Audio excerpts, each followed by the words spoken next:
It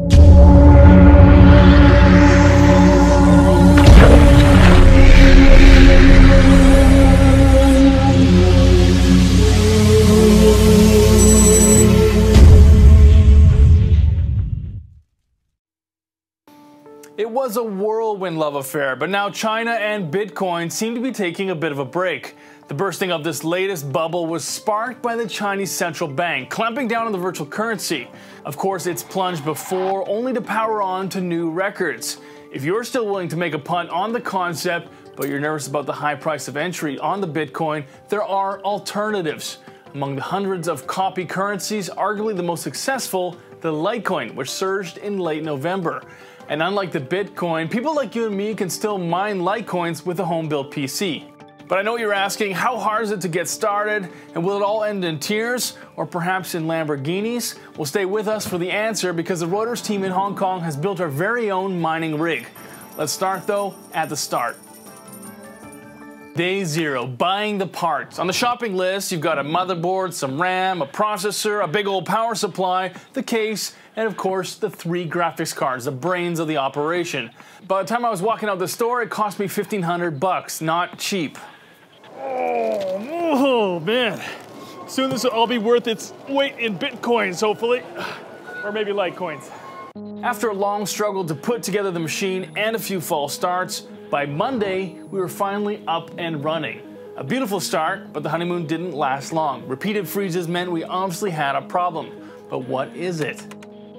By day 2, the machine had gone from occasional problems to non-functional, and it seems we'd found the culprit, heat. Well, a few days on, we've had to move the whole system into our server room here because it's a lot cooler. Unfortunately, if we go take a look, we can see that's not really helping. We've got these 3 cards here, and this middle one gets so hot, it literally makes the whole system run to a halt. So unfortunately, we're gonna have to pull it right out, and that's really gonna hit us when it comes to mining this week, unless we can come up with an alternative solution to get it back online. And so we were down to just 2 cards running, cutting our earning potential. But joy of joys, late Tuesday night, our first full Litecoin rolls into our wallet.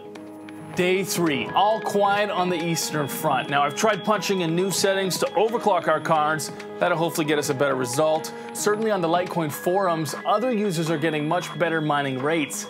Looks like I might have bought the wrong cards here, or maybe I'm just not a natural miner. Day 4, a solution to get our 3rd card back and running in the system.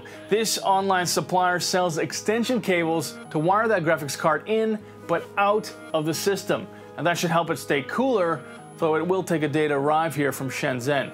Day 5, it's Friday, baby, and salvation has arrived. With our new cable in hand, it's time to finally put that dormant 3rd graphics card to work. But the extra cables were actually a bit too short to help much. And while we could pull the whole thing out of the case and put it in a milk crate like others have done, I don't have the time or the patience for that. Let's just mine. Tack on the weekend, and we've now hit 7 days of mining. Our tally for the week, 3.6 Litecoins.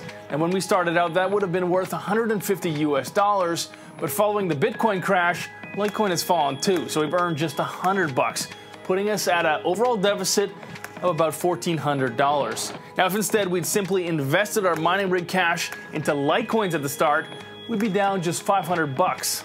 So while yes, you can still get into the mining game with Litecoin and other currencies, don't expect to be doing so on the ground floor. At this stage, crypto mining is a bit like its real-world counterpart. It's very labor-intensive, it's got high risks, and there's no guarantees of profits.